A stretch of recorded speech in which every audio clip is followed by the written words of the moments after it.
Well, hey there, guys. Greetings and salutations, and welcome back for this special part two of our Superman open spoiler discussion. Now, of course, 2 days ago we did our Superman open spoiler discussion, but we had so many questions come in that even though we went over 3 hours, we only got a little bit more than halfway through all the questions. So I said within about 48 hours we would do a part two, and that is what we are here to do. Now, of course, to catch all you guys up for maybe you haven't seen part one, if you want more of my personal thoughts on Superman, go ahead and watch part one. But just a quick highlight.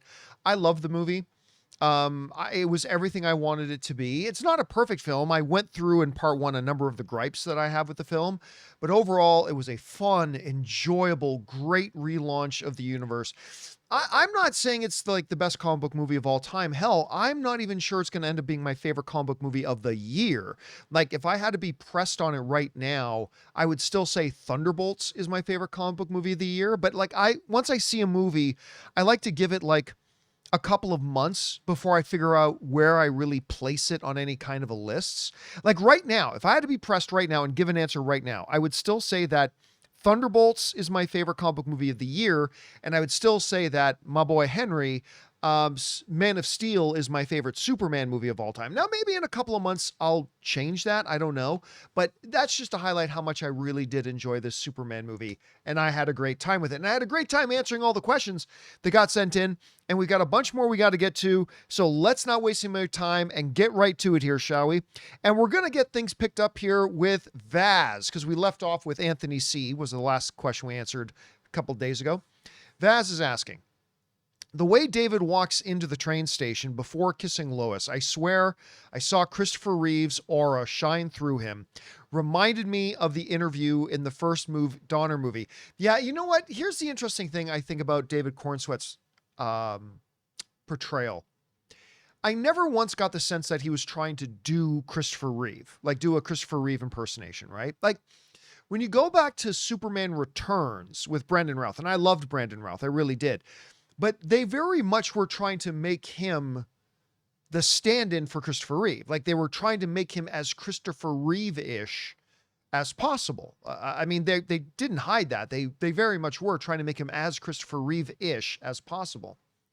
With David Cornsweet in this movie, I definitely got those notes of Christopher Reeve, like that moment you're talking about, but I never once felt he was trying to be Christopher Reeve. I felt he was giving us very much his own new interpretation of Superman, while also paying homage to the Christopher Reeve Superman. So if that makes sense, that's how I kind of interpret it. Thanks for that, Vaz. Next up, Vaz also writes, what character do you believe would work best with James Gunn's ideas, action, and occasional needle drops? Would work best with James Gunn's ideas, look, actions, and occasional needle drops. I guess I'm going to assume you accidentally put that in twice. Listen, I don't think James Gunn is a guy who adapts characters to himself. I think he adapts himself to his characters. And like, while he definitely, like most directors, definitely has his own unique tone and everything in his movies, all directors do. Like, I never once felt like this was Superman in James Gunn's image. I felt very much like this was Superman in the 60, 70 years of comic books image. Like, that's definitely what I got the sense of. Now, does the film overall have that James Gunn DNA to it? Absolutely, it does, 100%. But I never felt like he was trying to make like Superman Star-Lord or anything like that, right? So I don't know like that there's a character that I would say just drop him into James Gunn's mold. You know what I mean? I don't think I could think of one on that level, but I see where you're going with that. All right. Thanks for that, Vaz.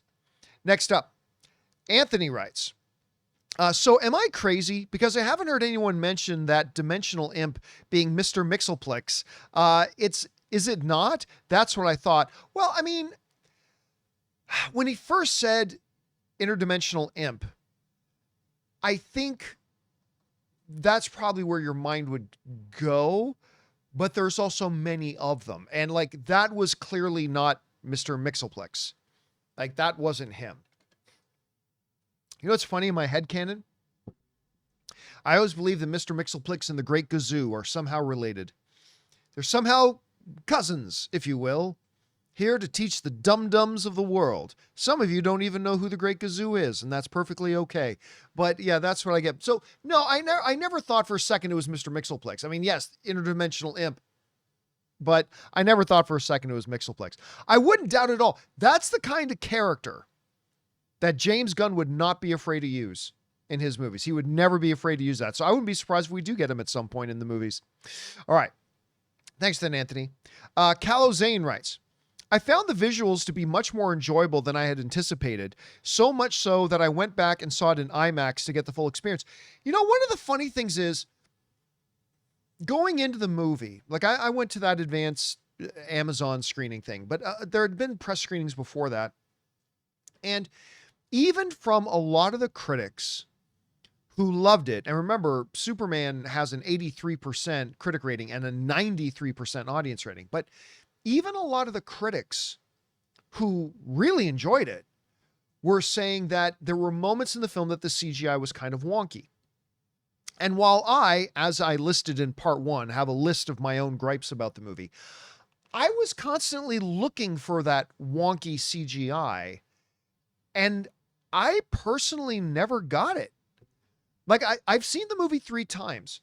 And I'm not saying just because it didn't stand out to me, it shouldn't stand out to you. I'm just saying for me personally, I watched the movie 3 times and I never once thought that is noticeably bad CGI. Like I never once had any moments that I felt like, oh, that shot didn't work. Or not that that's important to the overall movie, but I mean, that was just one. Again, I have my other list of gripes about the film, but that was never one for me. I agree with you. I thought the visuals are really, really quite good in it. All right. Thanks for that, Callow. Next up, Lucky Production writes, maybe I'm crazy, but when Ultraman's face was revealed, I was kind of like, Henry Cavill?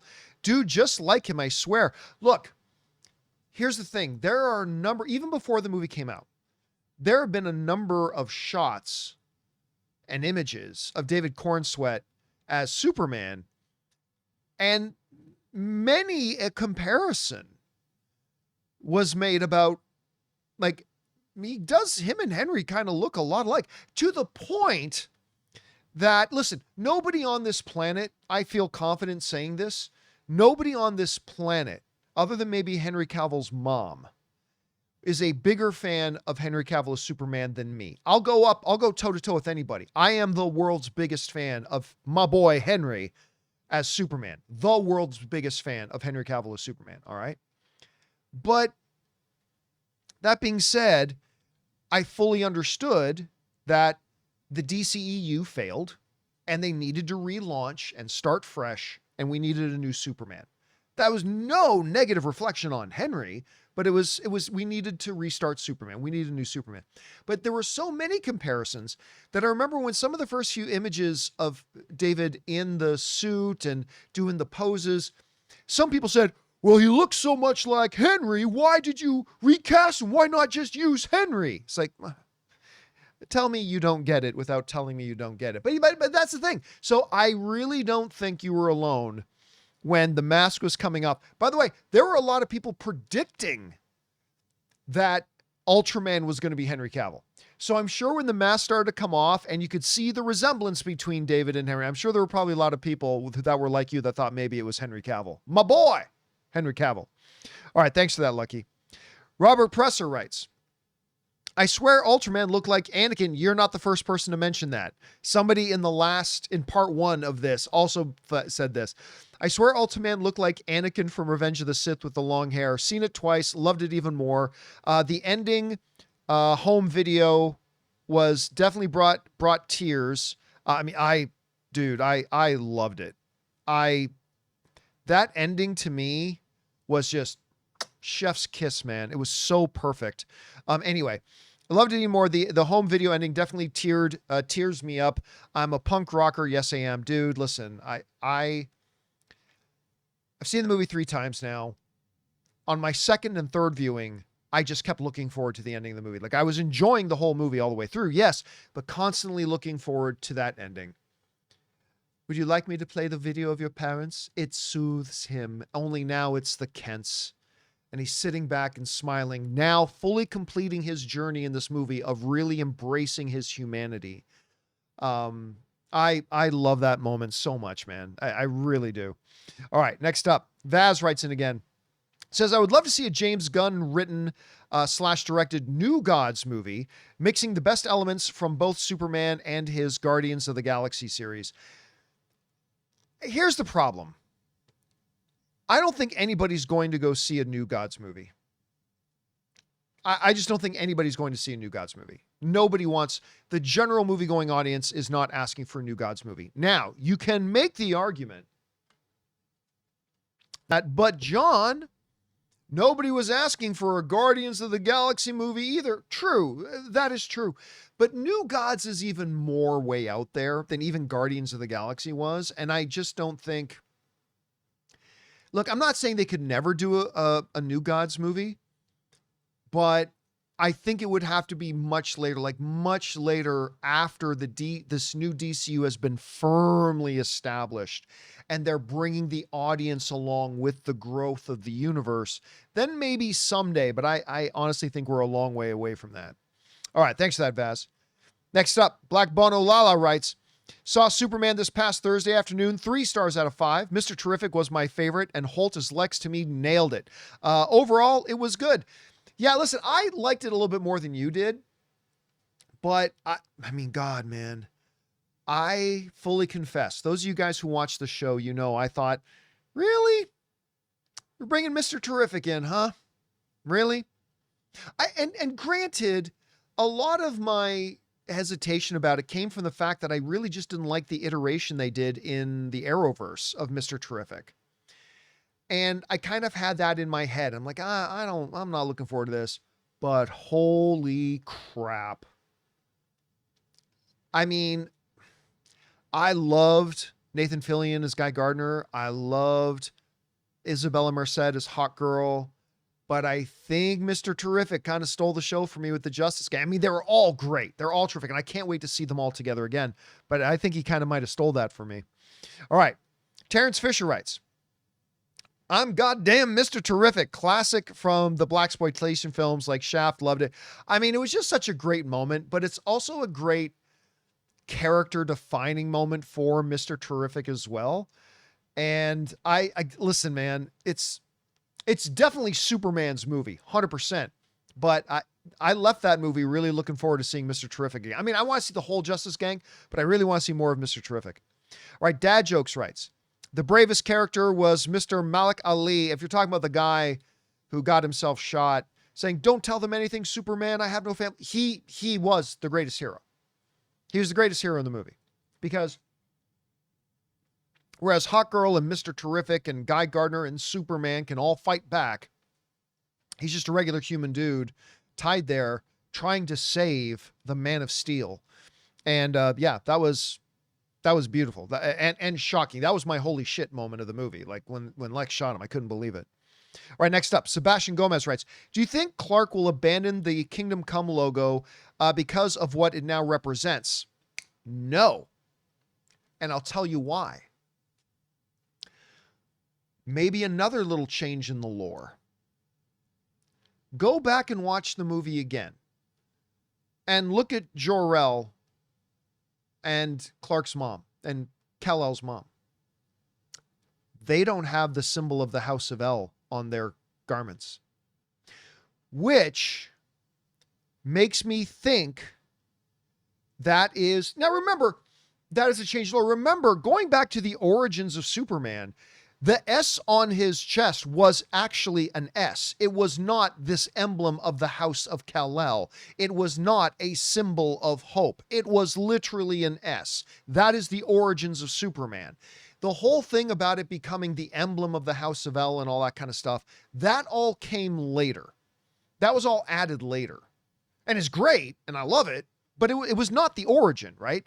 So I wonder, because the second time I watched the movie, because I thought about that myself the first time I saw it. So going into my second viewing, I'm like, was Bradley Cooper wearing the emblem of the House of El? He's not. He's not. And now there is Superman's mom. So it makes me wonder if James Gunn is changing that back to the origins of the S so that it doesn't create a conflict for Clark to not wear the S anymore. By the way, I still believe we're going to find out that footage was doctored. For those of you who didn't watch part 1 of this, one of our viewers came up with this theory, and I think it's great. Bradley Cooper isn't even really Jor-El. Bradley Cooper, because remember, Clark never met him. I mean, except for when he was an infant. Clark doesn't know what Jor-El looks like. Doesn't know what his mom looks like. And our viewer theory was that that was actually Zod. That Bradley Cooper is actually Zod. And at some point, maybe in another movie, like Kara is going to see Kal-El's footage of his family. Because remember, Kara did grow up on Krypton. She did meet Uncle Jor. And the fan theory was Kara's going to see this footage at some point and said, I thought you were going to show me a thing of your parents. And he's like, yeah, this is my parents. She goes, that's not Uncle Jor. I would know. That's not Uncle Jor. And it's like, anyway, so I think one way or another, we're still going to find out that was doctored footage. But even if it's not, because Bradley Cooper was not wearing the symbol of the House of El, I have a feeling James Gunn is taking the origins of the S back to its actual comic book origins and not have it be the symbol of the House of Jor-El, therefore not creating a difficulty for him to wear it. You know what I mean? Anyway, that's just a guess. I'm just pure guessing though here, man. All right, next up. Inspector Guru writes, Superman going into space removing nanites was fire. It was a very moving thing. And even Clark going, Angela, or not Clark, but Lex, Angela, breakaway, he's the only one protected. I thought that whole scene was done really well. I enjoyed it a lot. Jared McBride writes, I like Mr. Terrific in the Superman movie a lot more than Mr. Terrific from Arrow. And no shade on the actor who played Mr. Terrific in the Arrowverse. He was just doing his job, man. He got handed a character and he played it the way they wanted, the way they wrote him. So it's no shade on the actor at all. But yeah, I'm not a fan. That whole new Arrow gang, like to me, the Arrowverse and Arrow itself was firing on all cylinders when Team Arrow was Felicity, Diggle or Dig, and Oliver. When that was Team Arrow, this show was great for me. Once they got into hockey mask wearing gun guy and Mr. Terrific, and they started expanding that out, that's when Arrow started to lose me.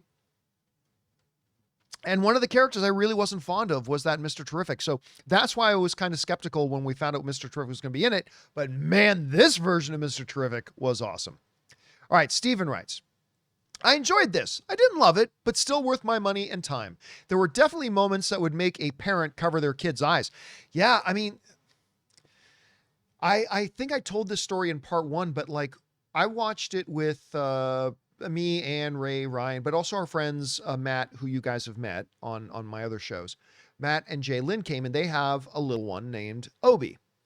And they were planning on bringing Obi the following week, but there were definitely moments. I remember asking Matt about it after. It's like, do you think Obi can handle this? And do you think Obi can handle that? I mean, because like I said, even me, I was kind of shook when they did the whole Lex shooting the guy in the head thing. And there are definitely a couple of moments that may not be as kid-friendly as you might think it would be. But anyway, that's a good point, Steven. All right, next up. Dad Jokes writes, Metamorpho turning into kryptonite was a clever plot. That was a very clever use of the character. Because one of the things that drives me nuts about Superman lore is that kryptonite is everywhere. Everybody can get kryptonite. Superman's, oh no, this villain has kryptonite. And oh no, that guy finds kryptonite.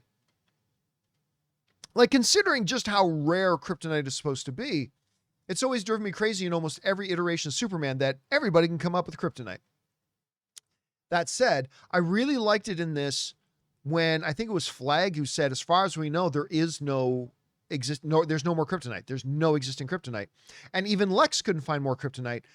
So it was a great side door to bring in Metamorpho and a use of his powers to actually manifest kryptonite. I thought that was very clever for several different reasons.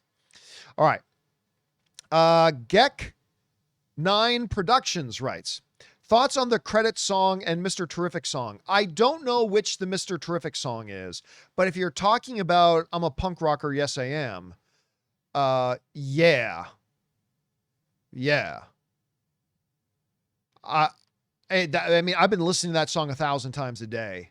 I did not have, somebody else said it, but I love the wording of it, but I absolutely did not have Iggy Pop popping up in the Superman soundtrack on my dance card. I didn't, but I'm sure glad he did. All right, next up. Parshi, I think that I got that right, writes, does Pattinson Batman fit into the Superman universe? Absolutely not.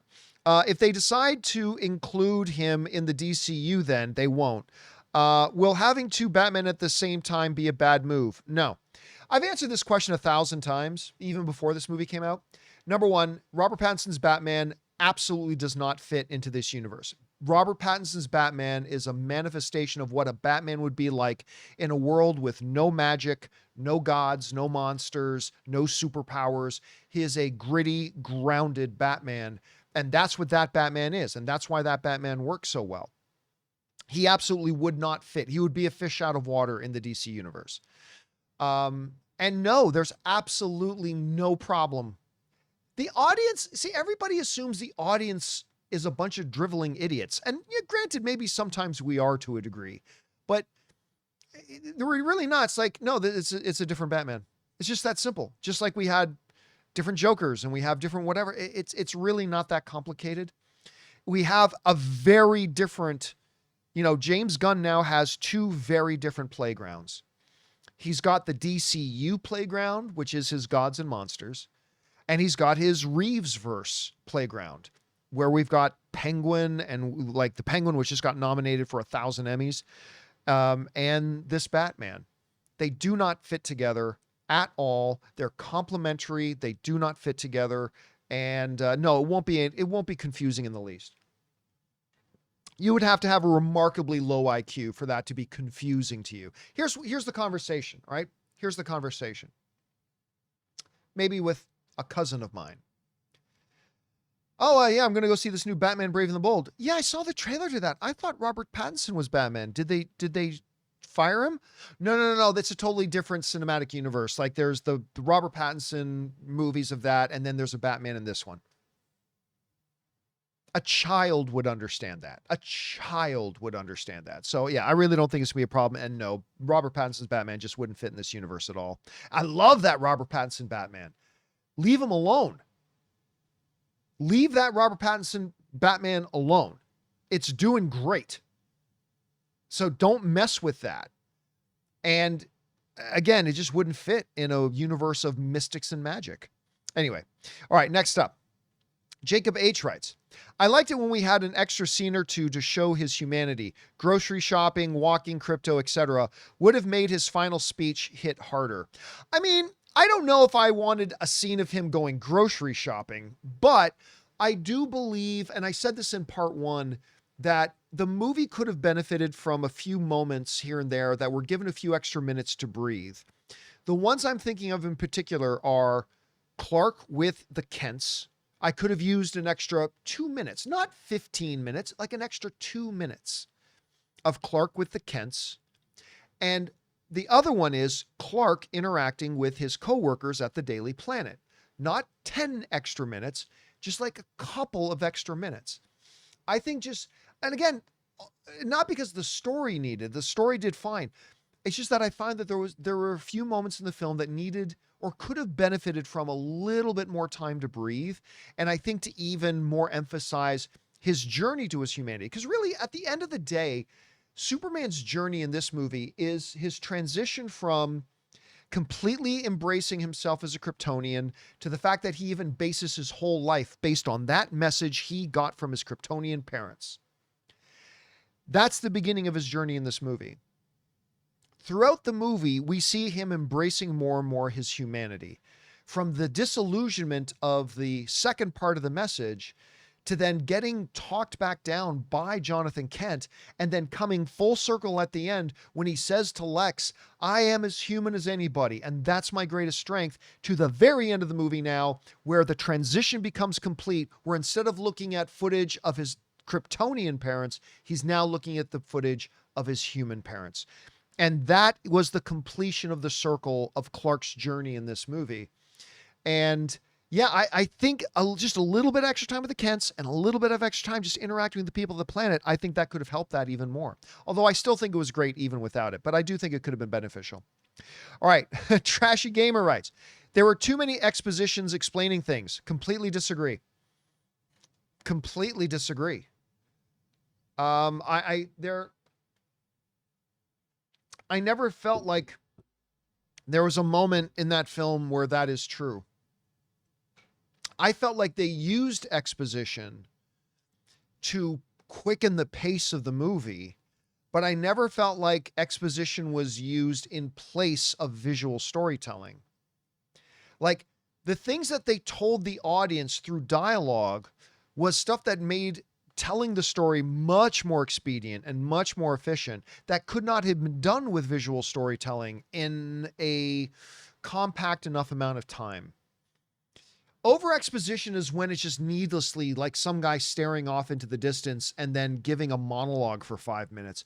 And we never really got that in Superman. So I got to disagree with you on that one. All right, next up.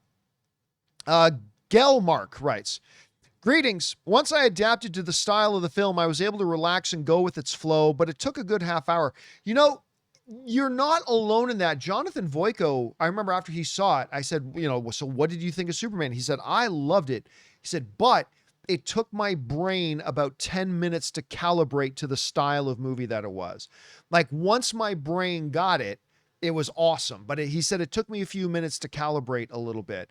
And I think there's probably a lot of odd, like, because this is a very different Superman than, say, the one we got in Man of Steel or the one we got in Lois and Clark or the one we got in Smallville, and a very different style of telling the story. So I'm not surprised at all that it took just a little bit for some people to get their brains in sync with the wavelength. And then once you did, it became a really fun ride. All right, next up. Tower Dragon writes, I hated the Jor-El change, but it was not enough to make me not enjoy the film. All in all, a very enjoyable film, 8 out of 10. You know, I addressed it in part 1, but I'll address it here.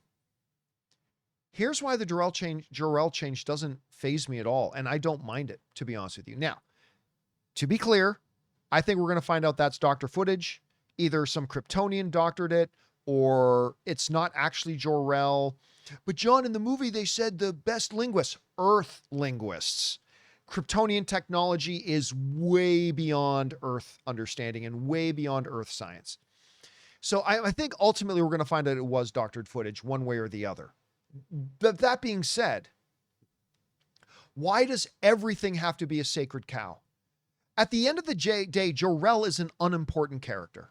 I'm sorry. I know that's going to get people's, poop holes puckered up when I say that, but it's true. Jor-El is a relatively unimportant character.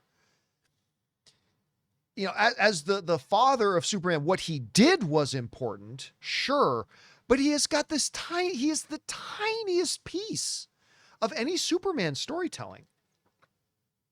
The tiniest piece. And so we are often screaming and crying for and I include myself in this, by the way, we are often screaming and crying for filmmakers to do something new, take chances, take risks. But the moment they do anything new or take a chance or take a risk, we get all puckered up. No. And our sphincters get all the strength of 10 men, right? Not everything has to be a sacred cow.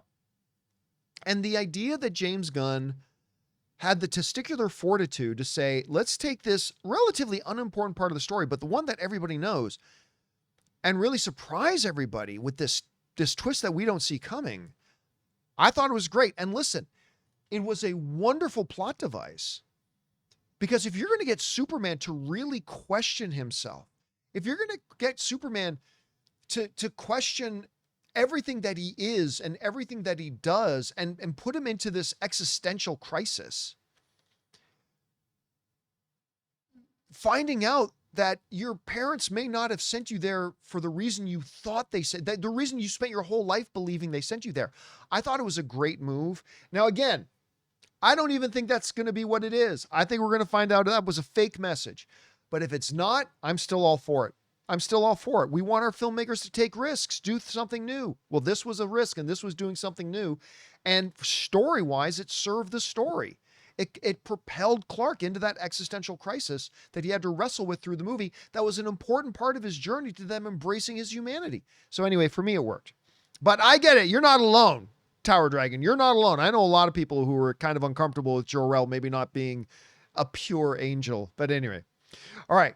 Chris writes, I was laughing when Superman and Mr. Terrific busted through Lex's control room and the guy stood up and said, I can help you shut it down, sir. Mr. Terrific straight up handed the face says, I don't need your help. Now, listen, I like that for a couple of reasons because they had been setting it up that like this guy worked for Lex Luthor, but he doesn't want to kill everybody. He doesn't want to destroy the world. He doesn't want to put people needlessly in danger. Like throughout it, he's totally on Lex's side, but he's also like, we have to be careful. Like this is going to hurt. Like this is going to tear the city apart. And then Lex is like, I don't care. We'll worry about it once it gets to a city I care about, you know, all that kind of stuff. And even without permission, he was like, I'm shutting it down. And he was trying to shut the whole thing down.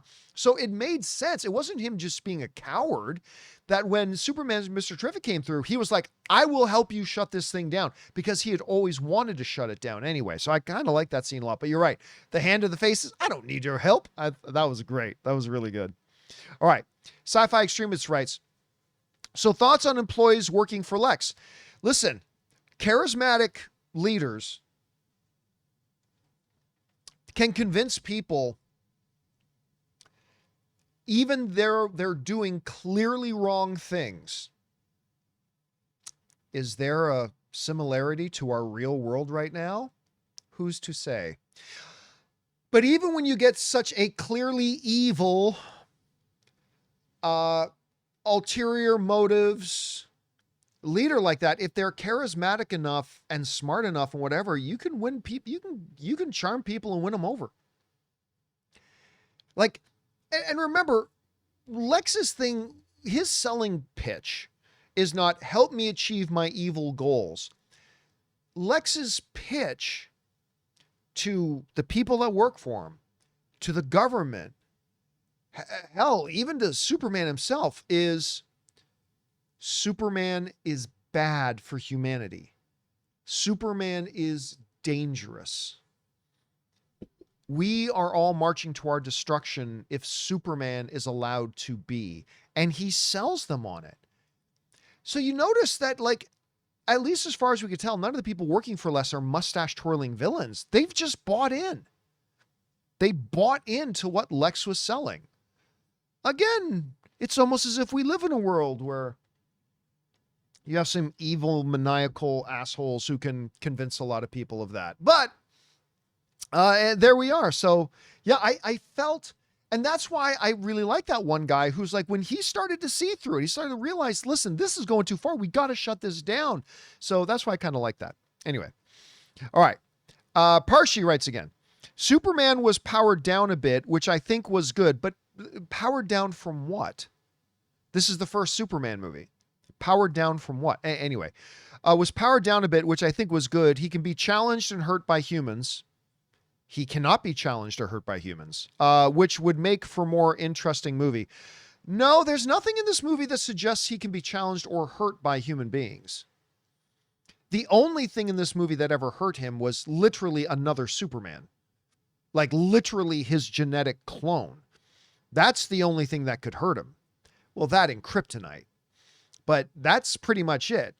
Well, John, what about the raptors that were beating on him in the anti-proton river? Well, because he had not, he was still suffering kryptonite poisoning.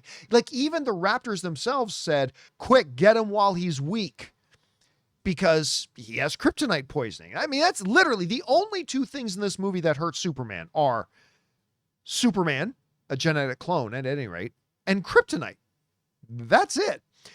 That being said, remember the movie opens with the dialogue with the text saying, Superman is the most powerful metahuman in the world, right? It leaves no room for questioning or doubt.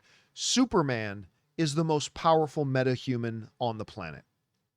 It then also goes on to say that in the years since he's introduced himself as the Superman, he's never lost a battle. Right? Remember, that's all in the opening text. It's not until he comes face to face with Superman, with his genetic clone, a being that is every bit as powerful as him, because it is him, in a sense. And so, yeah, I don't know that he's powered down compared to, I don't know, the Superman in Injustice: Gods Among Us. But he's not powered down compared to the Clark we got in Smallville. He's not powered down compared to the Superman we had in Lois and Clark.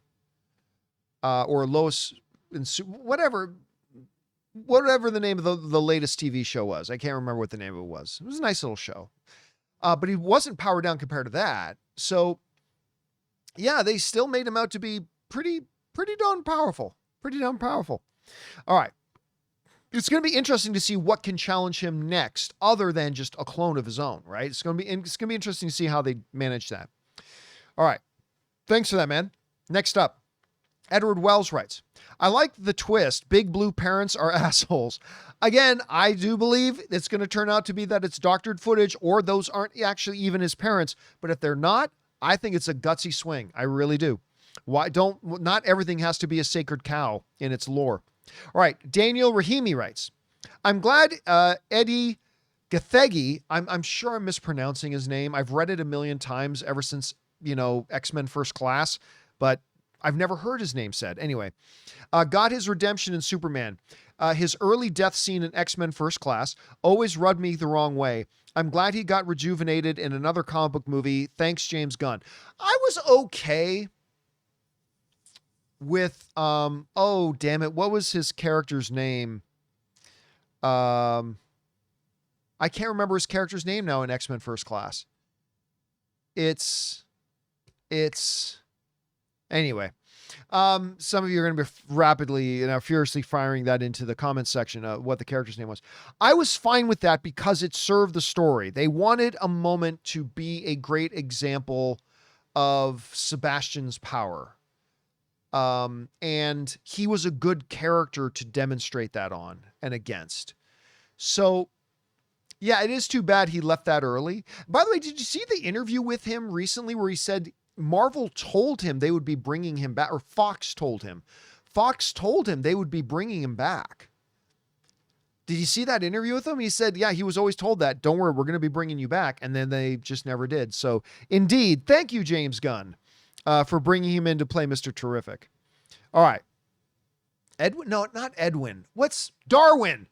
Darwin. That was his name. Darwin, not Edwin. All right. Felix G writes, Metamorpho calling Clark a weirdo while looking like a squid really got me. I thought that was great. Man, you're weird. Got me laughing. I can't wait for the longer Snyder Cut XD. For real, though, it just flew by. I have a feeling that there is a longer version of this movie. Maybe not a longer version, but I have a feeling there is a lot of footage that ended up on the cutting room floor. And I hope James Gunn, I'm not a physical media collector. I haven't been for 10 years. But I do hope James Gunn puts out a Blu-ray DVD of this movie and packs it with extra features, particularly of deleted scenes. Because I have the feeling James Gunn really wanted to pare this movie down and make it a really hum and be a very quick-paced movie. But he might have overdone a little bit. Like, one of my gripes of the film is I do feel it should have been like another 10, 15 minutes longer. But I bet you there will be another version of it. Or at least a good collection of the deleted scenes. Man, you're weird. That was really well delivered. All right, next up. Benji Gator writes, I enjoyed Superman, but I have issues with the pacing. It felt like jumping in onto a moving freight train at 100 miles per hour with disabled brakes. Again, I didn't think it needed to be much longer, but again, like used right, another 10, 15 minutes could work magic. Now, I will always take a movie that is overpaced rather than like nothing bothers me in movies more than when they feel like they're dragging. Like even some of my favorite movies have moments that drag that really pull me out of the movie. And if I had to pick one, a movie that's overly paced or underly paced, I'll take overly paced every day of the week. That said, it still can be improved upon, right? Again, just a few minutes. And I have a feeling, again, I just mentioned this, James Gunn wanted to give a really brisk, quickly paced movie, but I think they might have overdone it a little bit. And I think it needed to be about 10 or 15 minutes longer to just give, again, just a couple of scenes, a little bit extra time to breathe. That's all. All right. Next up, Reggie writes, what irked me was the kaiju scene. In one scene, it's a baby. In the next, it's full grown. I would have liked a transitional growth scene. I've seen it 3 times. I love the movie. But did we need it though? Did we need, like, I just said that we needed a few extra minutes in this movie to breathe, but I don't think that was one of the things that we needed. We got it. Like, as soon as they let it out, they said, that's not a very big threat. And Otis says, it'll grow. And then it cuts to it full grown. Like, I don't know that we needed anything more of that. Why did we need to see it growing? I mean, clearly it grew. It's not like it grew over the span of 5 minutes. It grew over the span of several hours. And I just don't see why you would have wasted screen time on showing like some little montage of it getting bigger and bigger and bigger. We got it. It was going to grow. And we hard cut, boom, it grew. So for me, I think that's all we needed. I think if you were going to add extra minutes to the film, Reggie, I think there were other scenes. Again, time with the Kents, time with the Daily Planet stuff. Maybe a little bit more time establishing Rick Flag in this universe. So there are definitely moments that I felt they could have given a few extra minutes to. But I got to disagree with you, my friend, on that. I don't think we needed to watch the creature grow. I think we got it. I think that it did what it needed to do. But that's just me. You might find that there are people who agree with you on that, man. Thanks for sharing your thoughts. All right, next up. Prestige Culture Dynamics writes, loved the movie, 9 out of 10. It's a changing of the guard. It definitely is a changing of the guard. The next gen is coming up because most people who don't like it are older. I'm Gen Z, so yeah. I don't know that that's true. I'm finding a lot of the people who are most in love with it are older. I think the people who are most in love with it are the ones who have been reading Superman and knew Superman for a long time. Like, I remember I got into the debate with this, and I didn't like pulling this card because I'm not the world's foremost Superman expert. I'm not. But when I got this kid, and I'm sorry, but I count somebody who's like 21 years old as a kid. When I got this kid trying to lecture me on Superman, and I'm like, child, I was literally reading Superman before you were born. I mean, God, that made me feel old, but it's true. I had been reading Superman long time by the time you were born. Don't just like, you've read just a few authors worth of Superman. Don't try to lecture me on Superman. And again, I am not the world's foremost expert on Superman. I'm not pretending I am, but it's just when I get some of these children who think they know more about Superman than me, like, yeah. Anyway, but anyway, I find a lot of the older people that I know who are the ones who love it the most. I don't know why that is. I don't know that there's a direct correlation there either, but yeah, that's kind of the way I saw it. All right. Thanks for that, Prestige. Next up, the one big TV did not just sent in a super badge to be supportive. Thank you, man. I appreciate that, dude. Very kind of you. Sci-Fi Extremist writes, Clark being a dork really resonated. Major Smallville vibes, but when Lois saw the band poster in his room, she sees more than just how truly genuine he is. I love that moment. What were they called? The something Crabjoys. Was it the Mighty Crabjoys? Was that the name of the band? I think it was the Mighty Crabjoys. Anyway, fictional band. Yeah, for some reason, I loved that moment. I loved that moment. It really speaks to Clark's authenticity and how just really true he is. And I just thought that was a special little quick, and they didn't linger on it long. It was just, she just realized it, and then it cuts back to her and she kind of grins a little bit, and it was just special. It was a nice moment. I like that a lot too, man. All right. Sam Fisher writes, I got the sense Kara has a ship because of the red sun. I mean, yeah. So I said in the last one, I think in part 1 about, I mean, the whole thing about oxygen in the lungs is ridiculous. If Kara's going to another galaxy, it's going to take her longer than an hour to get there. And it had a lot of people write in and say she probably uses a ship. She probably uses it. There are iterations in the comics where she does. And I didn't even, to be honest with you, I didn't even think about it, but you're probably right. She probably has a ship that she's flying around in. All right. Next up. Benji again writes in, the other issue I had with Lex's intentions aligning with Bavaria to get half the country. I mean, the dude discovered an entire interdimension. Yes, but he did that as a way of kind of a pocket. It's nothing he can rule from, right? Like, he can't control it. He can't even keep, like Mr. Terrific even said, just every time you even open it, you're running a risk. It's not like he can open it and build a mansion in there or do anything like that. He primarily uses that, one, as a bit of a prison, yes. But two, he primarily uses it as a way to teleport himself basically around the world. But he wants land. And in that sense, this Lex Luthor follows in the footsteps of all the Lex Luthors that have come before him. At the end of the day, what Lex Luthor wants is land. It's what Gene Hackman wanted. It's what Kevin Spacey wanted. At the end of the day, Lex Luthor wants land. And so that was very true, following in the footsteps of the traditional Lex Luthors. All right, thanks for that, Benji. Tom Weinberg writes, love that the emotional heart of the film is Lois falling in love with Clark, and that works extra well if you see Lois as the audience surrogate. In many ways, true. But you know what? I mentioned this the other day, Tom. Might have been just yesterday I said this. I kind of feel like the audience surrogate for not just Superman, but maybe this entire new DCU is actually Rick Flag. I'm thinking Rick Flag might be the audience surrogate in this new universe. He's going to be the perception of the audience. And I think he's going to be this universe's version of Nick Fury. Now, I don't know that. I have no insider information on that.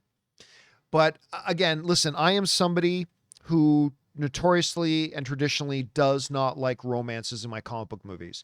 Out of the 60, 70, 80 primary comic book movies, there's been like 4 or maybe 5 that I've liked. I liked Peter and Gwen in The Amazing Spider-Man. This is in no particular order. Tony and Pepper. Druig and Makari. Deadpool and Vanessa. And I think now I've got to add to that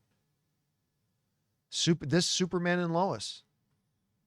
You know, Man of Steel may end up still being my favorite Superman movie of all time, but one of the things, as much as I love that movie, one of the things that never worked for me in Man of Steel or the subsequent DCEU movies with Superman was I never bought Amy Adams as Lois Lane. She's one of the world's great actresses, but it just wasn't a good fit. And Henry and Amy were never able to generate that chemistry. And David, he was able to play off of her so well, and she off of him. You know, our marvelous Mrs. Maisel, she was the right Lois Lane. Like Rachel just really, she not only is she a great actress, an award-winning actress, she's a very good actress, but more importantly, she embodies Lois Lane to me. And then most importantly, David and her had chemistry. And that chemistry worked. And if it didn't work, I don't know that the movie would have worked, to be honest with you. All right. Next up, Prashi writes again. Did you see Gotham City highway sign? I did not. One of our viewers pointed out to me, and all 3 times I saw the movie, I never recognized. I never saw the sign. Kara and Superman have their own spaceship to go to other planets. That's never said in the movie. I mean, I'm acknowledging that could very well be the case, but that is never said in the movie, but it might end up being the case. Seems like Ultraman will become Bizarro. It does seem, because remember, he's just sucked into a black hole. What happens in there? Don't know. And I think you're right. I think I said that in part 1 as well, that it may or may not be bizarro. It very well could be, but I do not think we've seen the last of Ultraman. I do not think we've seen the last of Clark's clone. And whether that's a bizarro or something else entirely, I don't know, but I think you're right. I don't think we've seen the last of him. All right. Angel V. Mendez writes in, just watched the movie. I loved it. Before watching it, I watched spoiler reviews and came in with a negative mind and was in defense of the Snyderverse. Now I love both Superman. Listen, I'm glad you said that. Nothing is worse in film fandom than tribalism. I think if you subscribe to tribalism, you're just a fucking idiot. It's us versus them. It's you got to pick a side. It's this or that. I just think you're an idiot if you do that. I like a movie or don't like a movie based on its merits, not about if it falls in line with my tribe. You know how pathetic you are if you do that? You're pretty pathetic. I am the world's biggest fan of Man of Steel. It might end up still being my favorite Superman movie. But I love Man of Steel and I love this Superman.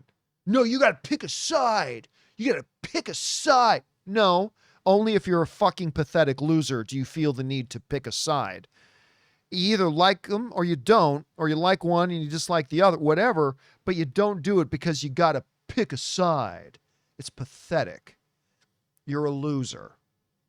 Like it or don't like it, but like it or don't like it because you liked it or didn't like it, not because you got to pick a side. I live in a world where I get to love both. I think they're both great. They're very different from each other. They're very unique from each other. And I think that's a strength of both of them. And I just think they're both terrific. And now I get to live in a world where anytime I want, I can sit down on a Friday night and watch Man of Steel and then sit down on a Saturday night and watch Superman. And I get to do both. And if you want to be miserable, you be miserable. But I'm going to just enjoy myself. Thank you very much. Anyway, I'm glad you like both, Angel. All right, next up. Armando Martinez writes, do you think it's James Gunn's best movie? No. I think it's great. I think it's absolutely fantastic. But I don't think it's his best movie. I mean, that says something, how much I love this movie, but I think he has others that are better. I think Guardians of the Galaxy Part 1 is his second best movie. I still think Slither is his best film. God, I love that movie. I love that movie. Admittedly, I love that movie more than most people do. But yeah, to me, I still think Slither is his best movie. All right. Next up, Sci-Fi Extremist writes, Superman saying, yeah, Gary, to start the song. That was great because it was such a quick, clever thing too, because, he says, Four's a name. So is Gary. And so he just refers to him as Gary, like without even another word. So not even okay, I'll call you Gary. No, it's just like Gary. It just refers to him as Gary. I thought that was great. I hope they keep that name moving forward. All right. Parshi writes in again. Are they already introducing Multiverse in DCU with Peacemaker and other Suicide Squad DCEU characters? Would that be a problem? We talked about that on the John Campea Show earlier today. I mean,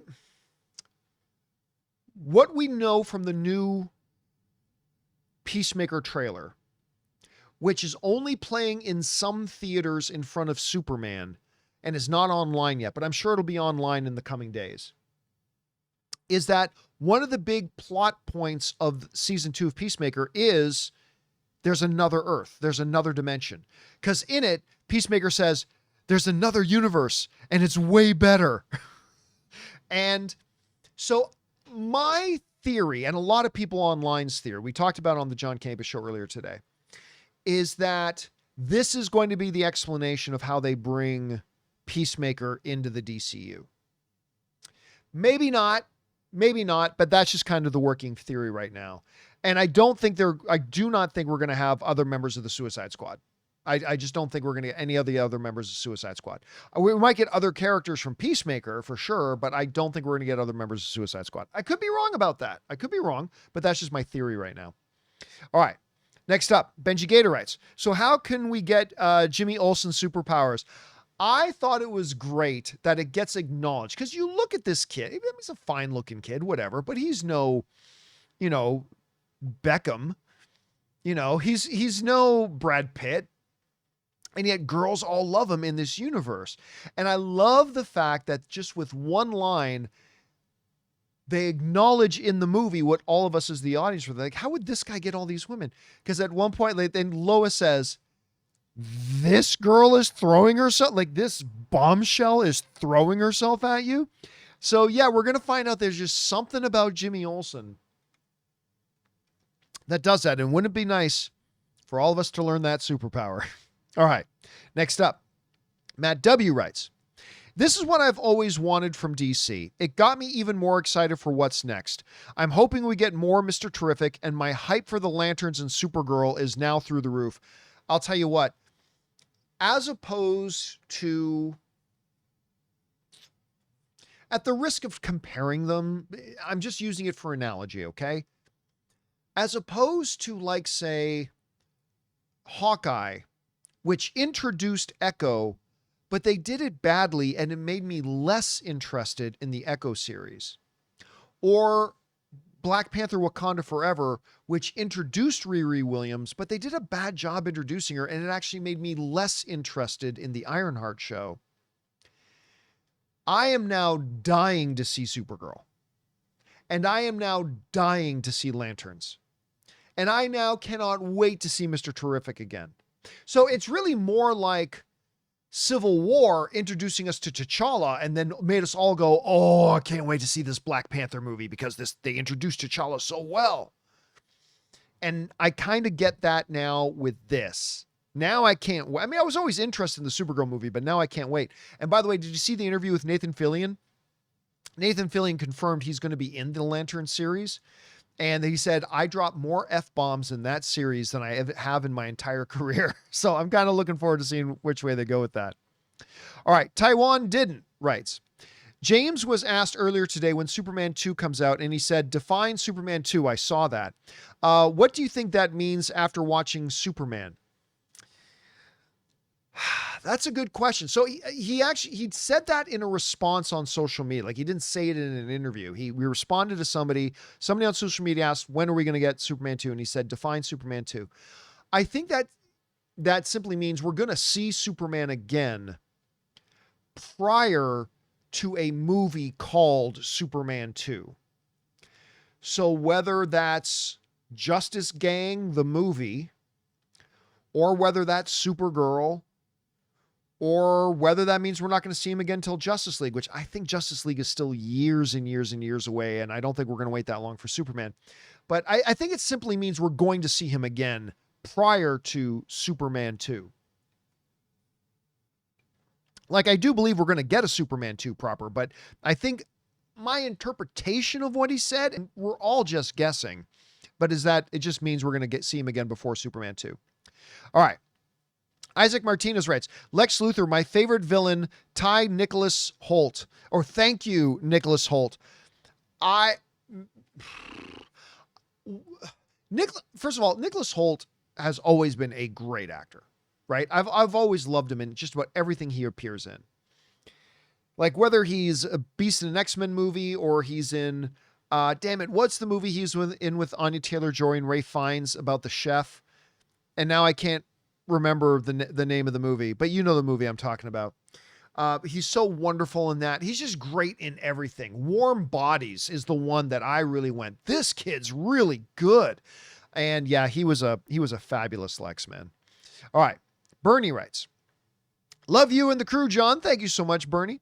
Did you see James Gunn's tweet responding to a tweet about Superman 2? James responded, define a Superman sequel. He said, what do you mean by Superman 2? God, a world's finest would be orgasmic. I still don't believe we're going to get a world's finest until after Justice League. Because, and I've said this before, and I could be wrong, no insider information, I'm just guessing. I feel like a Justice League movie after World's Finest would feel anticlimactic. Because if you're doing Superman and Batman together, then Justice League doesn't feel all that special. Because those are the two main pillars anyway. So that's why I feel like James Gunn will do Justice League before World's Finest. Now, I do think it means, like I just answered the question, that we're going to see Superman again prior to Superman 2, but I don't think it'll be in a World's Finest. Again, I'm just guessing. I could be totally wrong. It's just a guess, just a theory. All right, thanks, Bernie. Appreciate that, man. Edward Wells writes, I like the mention of how 17 people were hurt and the amount of property damage caused by the initial battle. Yeah, now, you know what? That's the other thing. Somebody was asking a little bit earlier about, what do we think about the people who were working for Lex? And, my belief is they just bought into what he was selling. Like I don't think they're necessarily bad people. Because if you notice in that initial thing, like even when disguised as the Hammer of Baravia, one of the controllers guys says, remember, no casualties, right? And all that kind of stuff. So that was in there too. And yeah, they keep a very active list of that, but they're still working for the bad guy though. Anyway. All right. Next up, Cameron Nielsen writes, Mr. Terrific scene reminded me of the Yondu with the arrow from Guardians of the Galaxy. Yeah, it really did. The Lex scene where stuff is going by and he doesn't flinch, that kind of took me out. The Lex scene where stuff is going by. Oh, you're talking about in the Fortress of Solitude. When the Superman robots are attacking him, but he doesn't flinch. That was very Lex to me. I think that was very Lex. Like, he knows what he has in Angela, the engineer. He knows what he has in Ultraman. He knows that they're going to deal with it. And he is so confident in them. He's so confident in himself and all that kind of stuff that he saw things like even if one of the Superman bots gets within 1 inch of him, he knows either Angela or Ultraman's got it. To me, that is very true. That kind of overconfidence is extremely true to the character of Lex Luthor. So for me, that didn't take me out at all. And by the way, I completely agree with you. That was very much a Yondu kind of moment. 100% that was. All right. Tom Weinberg writes in again and writes, also, throughout the film, Lois gets to know Clark better through meeting people in his other life, his superhero coworkers, friends, his family, etc. You know what? Okay, speaking to that, you know what really stood out to me? When she appears in his apartment, she goes, you have a dog? Like, they say it right at the beginning that they've only been dating for 3 months, right? So there's probably a lot she doesn't know. But for whatever reason, I just assumed as the movie's beginning that she knows a lot more about him. So the fact that that was her first meeting with the Justice Gang, the fact that she didn't know that he had a dog, the fact that she still doesn't know where he was raised or who his parents are. Again, they told us right at the beginning of the movie they'd only been dating a couple of months. But that kind of struck me a little bit as we go through, and again, highlighted from the line of, you have a dog? But yeah, you're right. She is learning so much more about her, even right up to, as one of the other viewers wrote in, the picture of the Mighty Killjoys. Like, just like she's just learning all this about him as she's going. And I think that's pretty good. She knows Superman. She's really just getting to know Clark. And I thought that was pretty cool. All right. Thanks for that, Tom. Gamer Nautico sends in 3,000 ARS. I don't know what ARS is. You know what I'm going to do right now? I'm going to write, what currency is ARS? I'm going to find out what that is. It is Argentinian pesos. So I am going to write, how much is is 3,000 ARS. And let's see if it tells me that. 3,000 Argentinian pesos is $2.38 United States. I never knew that. I learned something new today. So thank you, Gamer. And obviously writing in from Argentina. And Gamer Nautico writes, It seemed like a major script flaw to me that Luthor had devised such a complex plan to turn Superman into some kind of villain in the public eye, when he could have simply used the Superman clone to do horrible things and then blame Superman himself. It makes Luthor look pretty stupid. What do you think? No, that wouldn't have worked. That wouldn't have worked. Because the moment it's established, wait a minute, how could Superman be in two places at once? Like, he could have Ultraman dressed up as Superman doing something terrible in one place. But if Superman is in the middle of Metropolis, people are going to know, well, I mean, that couldn't have been Superman because Superman was here. And considering Superman can get halfway around the world pretty damn fast, the moment Ultraman starts doing something, he just shows up. All of a sudden, now the world sees there's two. So somebody's a fake. So yeah, that plan wouldn't have worked. The plan of trying to just discredit Superman by having Ultraman do all this bad thing, which, by the way, is something that 1,000 comic book shows have done. Like even Daredevil did that plot device, right? The difference is Superman can be everywhere really, really fast. And so that plan would have fell apart really quick, either because Superman is seen in public at the same time that the Ultraman Superman is doing something bad somewhere else, or destruction starts happening and Superman can be there in 5 seconds and then the world sees the two of them together. So that plan would have fallen apart pretty quick, I think, unfortunately. All right. Thanks for writing in, Gamer. Future Millionaire writes, even though they were Luthor's employees, I still felt weird to me to see they were actively happy to defeat Superman and watch him lose. But again, that's the bill of goods that Luthor is trying to sell to everybody. That Superman is a threat. That Superman is bad for humanity. Then maybe Superman himself isn't inherently evil, but that his very being, this alien being here, is a danger to humanity. And again, you can propose the most ludicrous shit. If you got people believing in you enough, you can convince them of it, right? You can convince them of it. We see that happen in our real world. And so he's clearly got because listen, to a degree, Lex believes that himself. He clearly does to a degree. He believes that. He's also just vindictive and greedy and selfish and he's all those things too. But there's also a part of Lex that believes his own pitch. That Superman is bad for the world. And maybe if he digs deeper, he'll find out really it's just bad for Lex. But it's not outside of the realm of reality that a charismatic, rich billionaire, guy like that can get people on board with that belief. And so, yeah, they think they're doing good.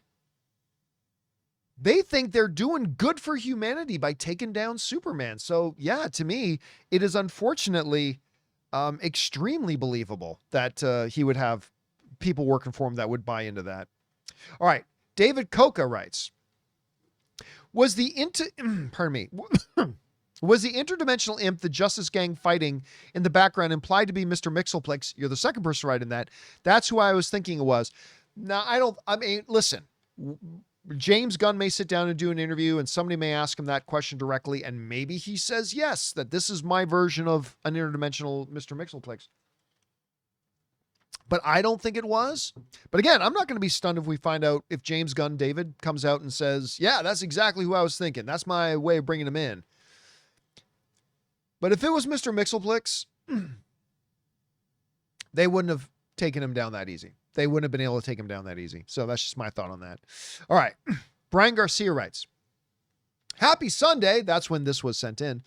I absolutely love Superman. I can't help but feel doubly grateful for the previous 2 Superman movies because without them and the failure of the DCEU, we don't get this movie. I mean, that's a pessimistic way of looking at it, but you're right. I mean, everything that has happened before is what led us to now. Listen, inasmuch as the DCEU was an absolute train wreck, and I say that as somebody who liked or loved every single movie in it, except for Wonder Woman 84 and Birds of Prey. Other than those 2, I either liked, really liked, or loved every single movie in the DCEU. even Shazam, even Blue Beetle, you know? And I absolutely, Man of Steel is the best movie of the DCEU. That's their best work. I love that we live in the world where we have Man of Steel and this Superman movie. And you know what? Because they are so distinct from each other, I think this Superman, I think Man of Steel is partly responsible for me appreciating Superman even more. And I have a feeling now that I've seen Superman, when I do my annual rewatch of Man of Steel, I'm going to appreciate Man of Steel even more now because of Superman. I think because these two movies highlight such different ideas and different sides of the Last Son of Krypton, that they make me appreciate the other one even more. But anyway, that's just kind of my take on it. All right, thanks for that, Brian. Appreciate the thoughts, man. Anthony C. writes, when he sees the TV and has to make a choice. Oh, you're talking about, well, he sees the TV a couple of times. But if you're talking about the point when he's at the Clarks or he's at the Kent's house and he sees what's going on in Jor-El, I never pronounced the name of the country right, and then gets the call from Mr. Terrific saying, I need you in Metropolis. I mean, really, there was no choice to make. Like, you can go and stop the invasion that of Baravia is doing and save those people. But if you do that, they're all dead anyway because of what's happening in Metropolis, right? So there was really no choice. He had to go to Metropolis. Because even if you went over there and saved those people, they would then die because the earth would get swallowed up in a black hole and blah, blah, blah. So there was no choice. But you did feel that conundrum for him there, right? You did feel that, okay, he's got to make a choice. And at the end of the day, Mr. Terrific made a very good argument about why there wasn't much of a choice. All right, Random Updates writes, Variety, 562 million break even. Can it hit past it? You know what? I actually think I'll be honest with you. I think the break-even point is a little bit higher than that. I think it's going to be closer to 600 million. That said, can it get there? Yes. But as I've been saying for 2 years, it doesn't need to. I've been saying this for 2 years. And everybody gets mad at me when I say it. And everybody goes guffaw when I say it. But it's the absolute 100% factual truth. It doesn't need to. The job of this Superman movie was not to be a big blockbuster. It would be great if it is, and Warner Brothers, hey, all other things being equal, not make a bunch of money or make a bunch of money. Well, they'll make a bunch of money. But I've been saying this for 2 straight years. The job of this Superman movie was to rehabilitate the image of DC and to win the audience back. That was it. I've said for 2 years that Warner Brothers isn't so concerned about how much money this one movie makes. They're concerned about how much having a big, active, thriving, and successful cinematic universe makes them over the course of 5 or 10 years. And that can't happen if this Superman movie doesn't rehabilitate the image that was destroyed by the DCEU and run into the ground and completely lost the entire audience. The entire movie-going audience abandoned the DCEU. This Superman movie's main job was not to make money. It doesn't even have to break even. It has to win the audience back and rebuild and repair the reputation of DC. Guess what? It did it.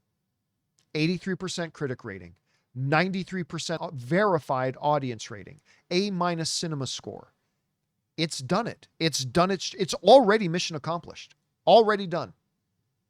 And I've been telling people that for 2 years, that this movie cannot make a whole bunch of money because of all the baggage that's coming along with it. And I was right. And I said, and that's not even the big deal. I said, Warner Brothers understands that. James Gunn understands that. What they need is a Superman movie to be really good and crowd-pleasing so that future DC movies can exist. So that there can be a future for DC movies and that's where they can make their money. A great example of this, one of my own viewers wrote in and brought in as a perfect analogy, is, do you know how much money Batman Begins made? It wasn't a lot. Batman Begins, the first Christopher Nolan Batman movie, made like $300 and something million. I'm not kidding. That's it. Worldwide. Go look it up. I know that sounds unbelievable, but that's how much it made. $300 and something million total. And that's perfectly fine. You know why? Because the Arnold Schwarzenegger, why don't you freeze? That Arnold Schwarzenegger Batman movie killed Batman. It killed the franchise. And it killed the entire superhero genre for a couple of years too. Warner Brothers knew, though, they wanted Batman back. And they wanted a thriving, successful Batman franchise. Because it's still Warner Brothers, they had to know that coming out of the gate, the first Batman movie was never going to be a massive global blockbuster. There was too much, all the baggage of Batman and Robin and all that baggage was going to have to be dealt with. So what did that first Batman movie have to do? Did it have to be $1 billion film? No, it didn't. It needed to be good. It needed to win the audience back, and it needed to win the critics over, and it needed to rehabilitate the image of Batman. It needed to repair the damage done by those previous movies. And what happened? Batman Begins came out, didn't make a world-shaking amount of money, 300 something million, which was respectable, don't get me wrong, but it's not like blockbuster numbers.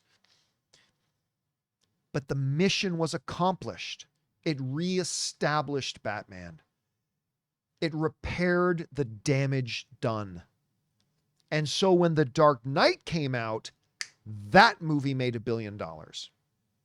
It's the exact same thing here. The reputation of the DC brand was destroyed and run into the ground, and the audience had completely abandoned it. That's why I've been saying for 2 years, this Superman movie will absolutely not make $1 billion. I've said it for years. It's not going to happen. It can't, because it's got all this damage, all this baggage that's coming along with it that's got to be dealt with first. And just like Batman Begins, this Superman movie has done it. And now you're going to see a more successful future for the DC universe because of this movie. So will it break even? It can. It absolutely can. It's on pace to. I mean, it can. But ultimately, I would say it doesn't really matter if it does or not. Because that wasn't the main thing Warner Brothers needed to accomplish with this Superman movie. They need to accomplish getting the DCU on track after it had been thrown completely off the rails by the previous DCEU. And it's already mission accomplished. All right. Thanks for that, man. All right. Next up, we've got Rich Retro writes, I hope they rectify the second part of the message from Cal's parents. Them wanting him to rule over Earth is not their character. It made no sense. It absolutely did make sense. Like, forget everything else. Remember, this is a brand new universe. This is a brand new universe. All right? You don't know their character. Not everything in lore has to be a sacred cow. If you're going to treat everything in lore as a sacred cow, you're never going to get new stories, right? Now, again, as I've said many times in this video, I completely believe we're going to find out that footage was doctored. 100% I believe that. But if they don't, I'm totally all for it. It served the story. It sent Clark into his existential crisis that led him to the ending of the movie, completing his character journey of embracing his humanity. So you can say it doesn't fit their character. Well, this is the first movie. Their character is whatever the movie says they are. You can't just follow everything from the old lore.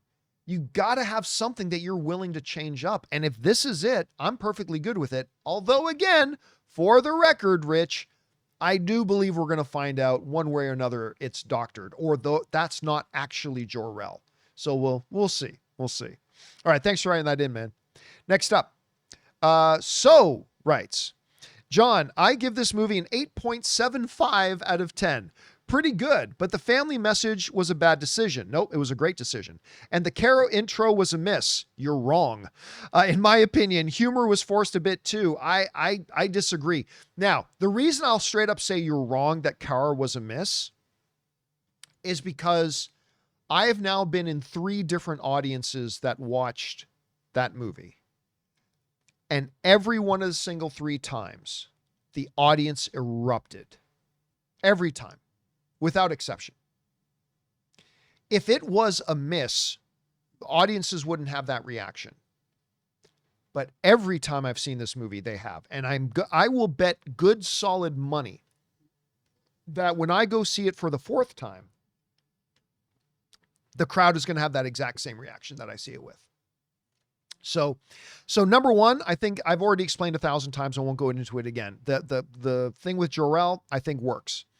The Kara thing, 100% worked. Because you just look at the audiences. The audiences are losing their minds at it. It's great. So it 100% did not miss. Because if it missed, it would have been quiet. But it's not quiet. The crowd erupts every single time. And then your third thing was the humor was forced. I disagree. But I mean, humor is such a subjective thing. Like I'll give you one moment in the film that I'll concede a little bit. I think the line was great. But that part that was in the trailer when Mr. Terrific shows up and says, "Quit playing around." And he says, "I'm not playing around. I'm doing important stuff." I could see how some people would feel that that line was a bit forced, that humor. But most of it, man, like just somebody else mentioned earlier, like when Metamorpho goes, "Man, you're weird." I think that worked great. I thought all the jabbing between the Justice Gang was great. So I got to disagree with you on that, man. And again, it's all film. It's all art. It's all subjective. It hit you in a certain way, and I'm not discrediting that at all. I just got to tell you that my experience with that dude was way different than yours, because and especially with the Kara thing. The Kara thing is knocked out of the park because all the audiences are losing their minds to it. Anyway. All right. Gary Allegra writes, my associate let me try that again. My associate suggested a Daily Planet 8-episode miniseries in the same universe as the movie to see those characters without necessarily Superman. Do you see potential for something like that in this DCU? I think that sounds boring as hell. I'm not going to lie. I don't know anybody who's going to be interested in that. These characters are great side characters, and they need to stay as side characters. I don't see a Perry White the movie. That's just not the role Perry White plays in any of the Superman mythology. Now, if somebody can come up with a dynamite script, but you know what comes into my mind? Let me see if I can find this. I'm not sure. Let's see. What was the name of that show? What was the name of the TV show? Oh, now I'm freezing on it. I feel like I want to pause this recording, but I won't. I'll keep going here. Not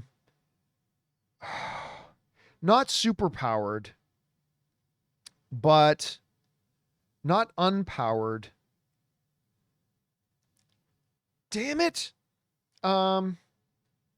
Show in the DC world with scientists. I gotta see if I can find this. Powerless, not unpowered, powerless. So let me see if I can find an image of this thing or whatever. Powerless was actually a pretty fun show. I liked Powerless. Powerless was a show. And let me see if I can do this here. I'm not sure that I can. I'm going to try. Again, this is riveting. I shouldn't be doing this while it's we're not live right now, so you guys can skip past this if you want. Okay, let me see if I can bring this up. Powerless was this great show with a terrific cast. Like Alan Tudyk plays Bruce Wayne's cousin, Van Wayne. So basically the show took place in the DC universe, but it's all these regular people who work in like a competitor to Star Labs, like this company that comes up with all this technology and stuff for a world and a population that needs to deal with the ramifications of there being superheroes and supervillains running around. In one of the episodes, the main girl, she starts dating this guy only to find out that the guy's, his job is he's one of the Riddler's henchmen, which I thought was really funny. Anyway, so it imagines all these non-superpowered people working within the DC universe and dealing with the ins and outs of, you know, a world they're living in with all these superheroes and super beings and stuff like that. Okay, why did I bring all that up? The reason I brought all that up is because your pitch of a show of the Daily Planet in this world, all I would be able to see in my head is Powerless. By the way, that show only got one season. I thought it was pretty fun. It was a comedy. It was pretty fun. But yeah, all I see is another version of Powerless. So I don't know that would work. Then again, anything can work if you come up with the right angle and the right pitch and the right screenplay. Anything can work. I just don't think it's one that has a high chance of working. But I don't know. Maybe I'm wrong about that, Gary. All right. Random Updates writes, 4DX equals crystals plus snow towards you. Felt like a ride. Man, I can't even imagine watching Superman in 4DX. But you know what? Now I kind of want to do that. All right. C Light writes, I need to get back into the fray. Gunn nailed Supes. 100% he did. Again, it's just such a comic book true Superman. I really loved what he came up with. All right. Chris Douglas writes, I'm a punk rocker, yes I am. Ending with Clark's watching video of Mom and Pa Kent brought me to tears. Millie Alcock left a big impression in one scene. Yeah, I know she did. Buzzing for Supergirl, Peacemaker Season 2, and Lanterns, and everything else in between, man. But yes, all 3 times I've seen the movie, when it gets to that part, listen to the music with no fear. What's the next line? You can too if you're sincere. I'm a punk rocker, yes I am. I'm a punk rocker, yes I am. And he's watching the footage of him as a child with Mom, Pa Kent, and again, completing the journey of him now fully embracing his humanity. I get emotional at that every single time. That's why I said earlier in this video that every time, the second and third time I've watched the movies now, while I totally love the whole movie, I find myself anxious to get to the end so we can get to that scene again. Cause I'm with you, man. I get very emotional in that part as well. All right. Prashi writes in again, James Gunn is a great writer director. He has no bad movies on his resume like Nolan. I think The Suicide Squad and First Guardians are his best movies. For me, listen, every filmmaker will have a bad day. And at some point, James Gunn will make a movie that I straight up don't like. It hasn't happened yet. Like whether it's Super or The Guardians or Peacemaker or Suicide Squad, now this Superman movie. For me, Slither is his best film. I still love Slither. By the way, also starring Nathan Fillion, Elizabeth Banks, Michael Rooker. It's so good. If you haven't seen it, treat yourself and make sure you watch it, man. It's really, really good. All right. Iron Boy Films writes, I loved how there's no hold for applause like cameos and sentimental moments until the third act. It's like being forced into a real world. And I think, listen, to your point, Iron Boy, I think your exact point might be part of the reason why some people feels like the movie, and I've said this myself, that the movie moves a little too quickly. Maybe that's part of the reason, because it doesn't have those planned pause for applause, planned pause for laughter. It just plows right through them. Maybe that's a good thing. Maybe that's not a good thing. But I think that exact observation you just made is maybe part of the reason why a lot of us feel like it moves a little too quickly sometimes. That's a really good observation, man. All right, next up. Stefan writes, I agree, John. The moment Superman said that about finding crypto by turning himself in was the moment I turned to my friend and told him, this is my favorite Superman. It made me tear up. So what Stefan, and thank you for that, Stefan, what Stefan is referring to is that in the movie, I said in part 1 of the spoiler discussion, I said, to me, the defining moment of Superman, of this Superman, was not his conversation with Lex. It wasn't watching the footage of his parents at the beginning of the movie or at the end of the movie. It's not him telling Lois he loves her. It's not him saving the squirrel.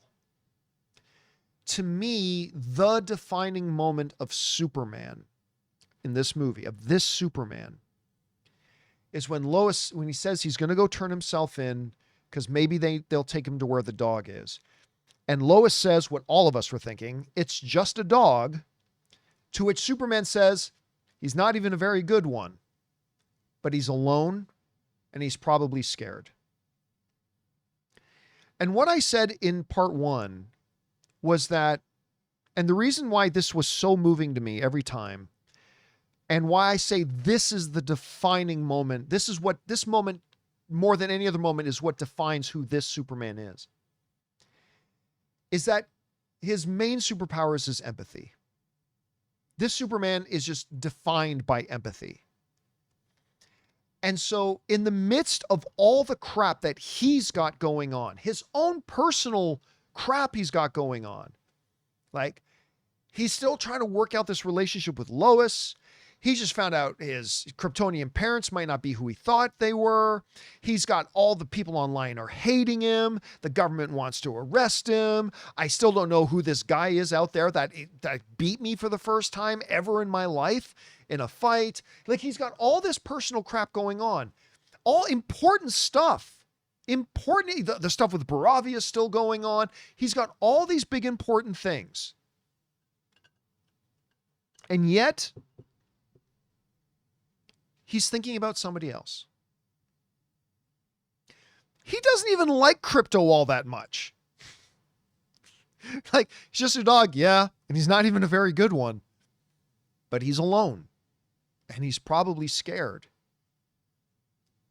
And to Superman, that takes precedence over everything else he's got going on. I'm going to go turn myself in because maybe they'll take me to where he is just so he won't be alone. And maybe he won't be as scared. Like, are you fucking kidding me? That, everybody else can just shut the fuck up because that is next level writing. To me, that is next level writing. And like I said, at the end, I get choked up and emotional at the end when he's looking at the footage of his parents. I also get choked up and really emotional every time. In that scene, in that moment. That is the definition of Superman. That is Superman. In just a quick flash frame, that's him. In one captured moment in time, that's the definition of Superman. And I get very passionate about that. And I absolutely loved it so much. Anyway, I'm glad you like that too, Stefan. All right, next up. C. Black writes, I'm not sure Superman makes 500 million. It might not. Ant-Man 3 made more opening weekend. Warner Brothers might lose a lot of money because this movie is struggling overseas. Well, listen, I talked about this before. I've said from the beginning, Superman is not as popular overseas, especially right now with America not being very popular amongst the rest of the world. I mean, that's just a fact. Everybody acknowledges that. And it's going to struggle a little bit overseas, but it doesn't matter. I'm not going to do my whole diatribe that I just did 15, 20 minutes ago. It doesn't matter. It doesn't matter if they pulled Superman out of theaters right now and it didn't make another penny. It's already mission accomplished. It's already mission accomplished. What they needed from this Superman is to win the audience back and to repair the damage done to the DC brand. That was the number one thing they needed to do. And they did it. They 100% did it. You can argue that if you want, but 83% critic rating, 93% audience rating, and an A- cinema score. Like, I'm not making those up. That's the actual numbers. So they did it. So And I've said for 2 years, and everybody would look at me crazy when I'd say for 2 years, they can lose money on this, and that's fine. Warner Brothers knows that. They've been through this already with the Batman films. They've seen this before. This is part of their playbook. They understand this one might lose money. And while they would like it to make money, if it doesn't, they're okay with that because they're thinking long term, not short term. They're thinking big picture, not small picture. So it doesn't really matter. All that mattered was that the movie was good. Because I'll tell you what, if Superman had made $1 billion but was crap and everybody hated it, yay, you made $1 billion on this. Woo! You've sunk the whole universe before you even started it, though. You never get a second chance to make a first impression. And now the rest of the money you could have made on the next 5 years of movies is now screwed. So they already did mission accomplished. All right. Clayton Yonkin writes, having seen Superman, what do you want to see out of a DCU Batman to counter and balance this version of Superman? Nothing. I don't want them to design their Batman as a counter to Superman. I just want them to make the best Batman possible. You don't design your Batman with your main litmus test or priority being, how does this Batman play against Superman? You create the character first. Look, the only thing I don't want is a funny Batman. I don't mind a Batman that has some funny lines. Ben Affleck had some great funny lines in the DCEU. But James Gunn already came out and said that I don't want a Batman that's cracking jokes, right? So we know we're not going to get that, thank God. I just want you to make a great character. And then once you come up with your character, then worry about how the chemistry with Superman is going to play. Because Batman is not going to be with Superman in every movie. Batman's got to be in his own standalone movies. Batman's got to be a great character on his own. So I'm just willing to sit back and say, James Gunn, show me what you want to do.